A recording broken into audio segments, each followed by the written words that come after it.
अस्सलाम वालेकुम dear students, how are you? I am hoping that you all are fine. आज हम grade 9 की फिजिक्स का लेक्चर नंबर 9 स्टार्ट करने जा रहे हैं, जो कि स्केलर एंड वेक्टर से रिलेटेड है। आज हम स्केलर और वेक्टर्स के बारे में पढ़ेंगे। लेक्चर स्टार्ट करने से पहले मेरी आप सबसे रिक्वेस्ट है, आप काइंडली मेरे यूट्यूब चैनल लर्न विद साद जफर को सब्सक्राइब कर लें और बेल नोटिफिकेशन को प्रेस कर दें, ताकि जब भी मैं नई वीडियो अपलोड करूं तो उसका नोटिफिकेशन आपको मिल जाए। सेकंड थिंग ये कि ये जितने भी नोट्स हैं, ये इसका लिंक मैं कमेंट सेक्शन में पिन कर दूंगा। आप वहां पे क्लिक करके गूगल ड्राइव से ये पूरी फाइल डाउनलोड कर सकते हैं, और चाहे तो आप इसका प्रिंट आउट भी ले सकते हैं। तो स्टार्ट करते हैं इंपॉर्टेंट क्वेश्चन से, जो कि है differentiate between scalar and vector quantities.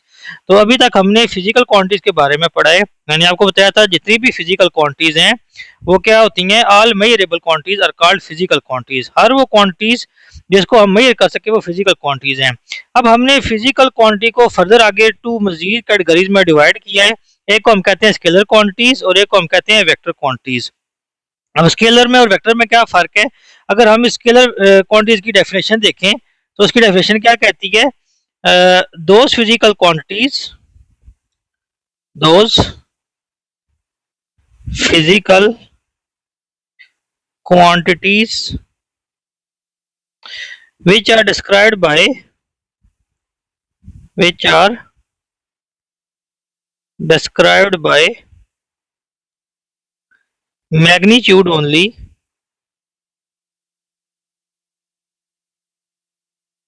are called scalar quantities. हर वो फिजिकल क्वांटिटी जो सिर्फ और सिर्फ जिसको हम रिप्रेजेंट कर सके मैग्नीट्यूड से, ठीक है, और यूनिट से, उसको हम क्या कहेंगे? स्केलर क्वांटिटी कहेंगे। ठीक है। जबकि वेक्टर क्वांटिटी में क्या होता है? इन वेक्टर क्वांटिटीज, या इसको लिख सकते हैं those physical quantities, those physical quantities which are described by which are described by magnitude as well as direction. हर वो फिजिकल क्वांटिटी जिसको डिस्क्राइब करने के लिए हमें मैग्नीट्यूड के साथ साथ अगर डायरेक्शन की जरूरत पड़ेगी तो उन फिजिकल क्वांटिटीज को हम क्या कहेंगे? वेक्टर क्वांटिटीज कहेंगे। अब इसके साथ एग्जांपल देता हूं मैं। जैसे for example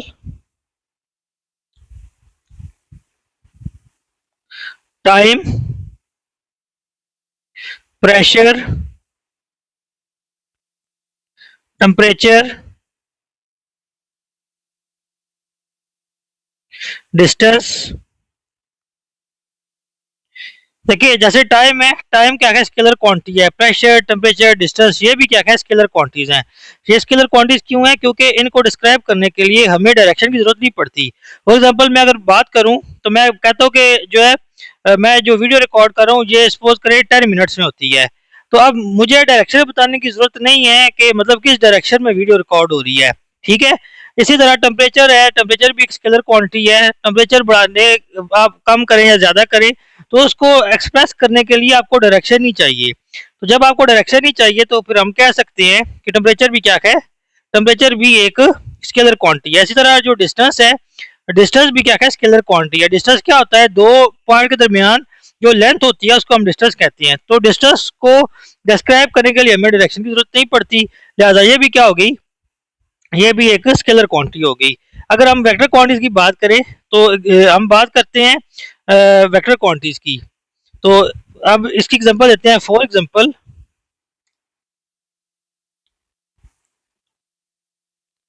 displacement, for example displacement,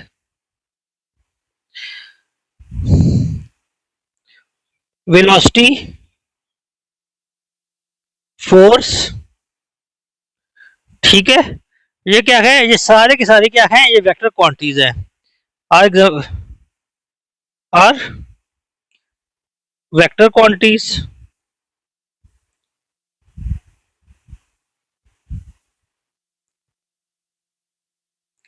तो देखिए डिस्प्लेसमेंट है, वेलोसिटी है, फोर्स है, इन सब को डिस्क्राइब करने के लिए हमें डायरेक्शन की जरूरत पड़ती है। तो हम कह सकते हैं कि ये क्या है, ये वेक्टर क्वांटिटीज की एग्जांपल्स हैं। अच्छा, स्केलर में और वेक्टर में एक और फर्क क्या है, एक और फर्क ये है कि ये जो स्केलर क्वांटिटीज होती हैं इसको डिस्क्राइब करने के लिए हमें सिर्फ और सिर्फ क्या चाहिए, दो चीजें चाहिए to describe scalar quantities.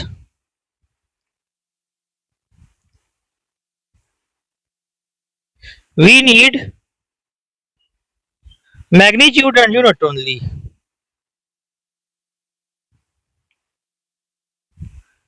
We need magnitude and unit only. ठीक है, फॉर एग्जाम्पल मैं बात करता हूँ, time is 5 second. For example time is 5 seconds. तो 5 क्या है, 5 जो है ये मैग्नीट्यूड है और सेकंड क्या है, ये इसका यूनिट है। जबकि वेक्टर क्वांटिटीज को डिस्क्राइब करने के लिए मैग्नीट्यूड और यूनिट के साथ साथ हमें डायरेक्शन की जरूरत पड़ती है। ठीक है, मैं कहता हूँ for example to describe vector quantities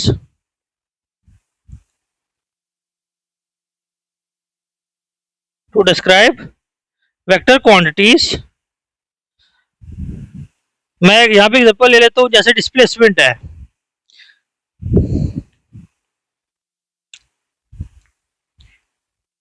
जैसे हमारा डिस्प्लेसमेंट है, ठीक है, मैं कहता हूँ डिस्प्लेसमेंट क्या है, 20 मीटर है टूवर्ड्स नॉर्थ डायरेक्शन।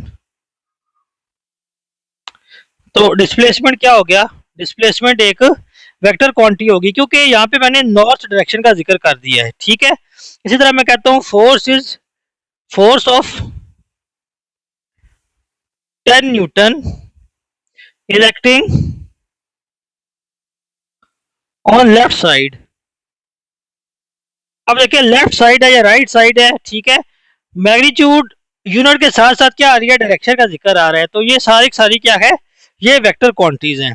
ठीक है, लास्ट इसमें एक और मैं डिफरेंस लिख देता हूं, scalar quantities, scalar quantities can be described bye, या आप कह सकते हैं कैन बी एडेड और कैन बी एडेड और सब्ट्रैक्टेड बाय सिंपल अलजेब्रा। मतलब आप डायरेक्ट जो है ना वो एडिशन सब्ट्रैक्शन कर सकते हैं, जबकि वेक्टर क्वांटिटी में ऐसा नहीं होता है। वेक्टर क्वांटिटी को रिप्रेजेंट करने के लिए हमें वेक्टर अलजेब्रा का सहारा लेना पड़ता है। तो यहाँ पे मैं लिखूंगा vector quantities, vector quantities can be added और सब्ट्रैक्टेड बाय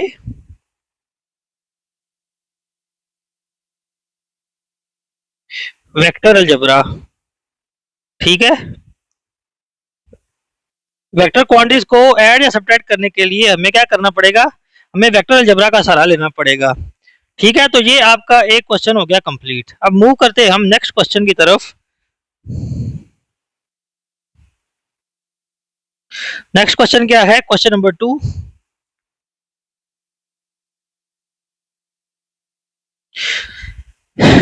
क्वेश्चन से स्टार्ट करूंगा, कह रहा है briefly explain, briefly explain head to tail rule method,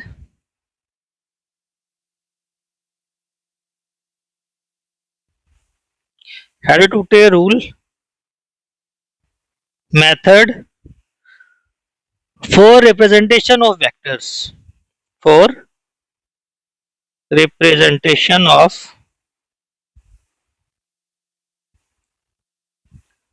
vectors। तो मैं जो हमारा टॉपिक है वो क्या है, रिप्रेजेंटेशन ऑफ वेक्टर्स। टॉपिक क्या है हमारा, representation of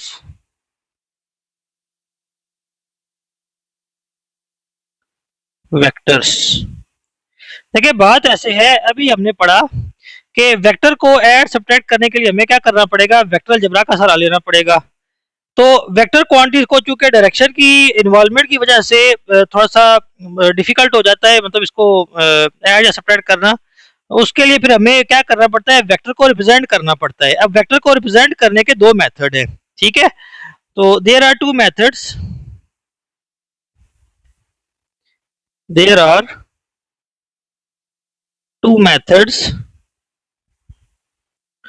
to represent vectors. पहले मेथड का नाम है सिंबॉलिक मेथड,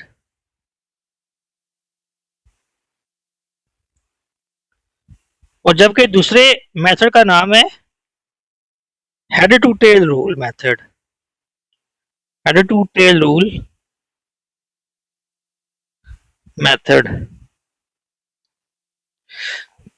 सबसे पहले मैं डिस्कस करूंगा आपके साथ सिंबॉलिक मेथड क्या होता है।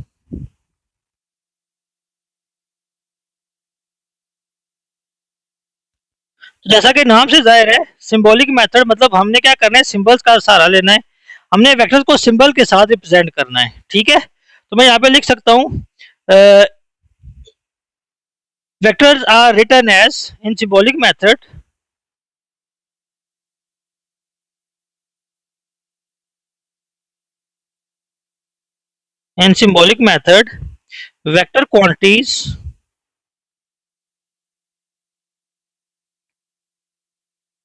vector quantities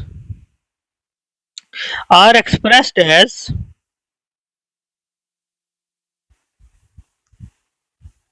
bold letters। For example, जैसे फोर्स है, तो फोर्स को हम कैपिटल एफ लेटर से प्रेजेंट करेंगे, लेकिन हम क्या करेंगे, इसको बोल्ड कर देंगे, ठीक है। या फिर एक और तरीका है, हम फोर्स के ऊपर एरो लगा देते हैं, या फोर्स के नीचे एरो लगा देते हैं, फोर्स के ऊपर बार लगा देते हैं, या फोर्स के नीचे हम बार लगा देते हैं। तो ये सारे की सारी जो टेक्निक्स है, इसको हम क्या कहते हैं, इसको हम सिंबॉलिक मेथड, मतलब हमने सिंबल के जरिए रिप्रेजेंट करना है। तो देखिए पेपर में डिफिकल्ट होता है लेटर को बोल्ड करना, तो हम क्या करते हैं, हम अपनी आसानी के लिए क्या करते हैं, हम इसको एरो से प्रेजेंट कर देते हैं, ठीक है। सिंबॉलिक मेथड के बाद जो हमारा अगला मेथड है वो है head to tail rule method. ये इंपॉर्टेंट मेथड है, ठीक है, ये इससे रिलेटेड ये क्वेश्चन भी है और ये एक्सेल पेपर में आ जाता होता है। तो मैं आगे इसकी हेडिंग लिखता हूँ, head to tail rule method. Head to tail rule method. तो head to tail rule method क्या है? Head to tail rule method एक मेथड है जिसके जरिए हम वेक्टर्स को ग्राफिकली ऐड या सब्ट्रैक्ट कर सकते हैं। तो यहाँ पे मैं लिख देता हूँ, head to tail rule method is a method by which vectors are represented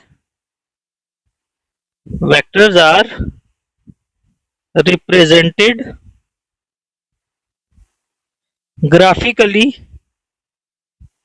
मतलब ये ग्राफिकली एक टेक्निक है जिसमें हम वेक्टर्स को क्या करते हैं, इसको हम रिप्रेजेंट करते हैं, ठीक है। Usually vectors are represented by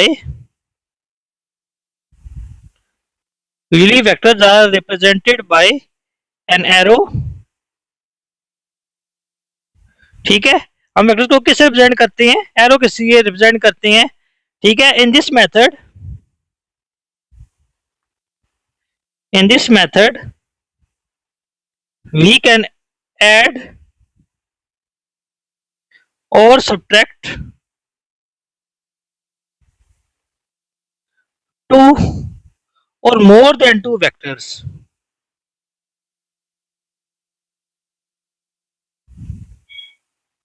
हम दो या दो से ज्यादा वेक्टर्स को क्या कर सकते हैं, ऐड भी कर सकते हैं और सब्ट्रैक्ट भी कर सकते हैं। और ये जो ऐड या सब्ट्रैक्ट करना है, इसको हम क्या कहते हैं, इसको हम कहते हैं वेक्टर का रिजल्टेंट, ठीक है। मतलब रिजल्टेंट कहते हैं टोटल वेक्टर को, हमने मतलब टोटल जो है ना वो फाइंड करना है। सपोज करें मेरे पास 3 वेक्टर्स हैं, ठीक है। एक वेक्टर है ए, एक वेक्टर है बी,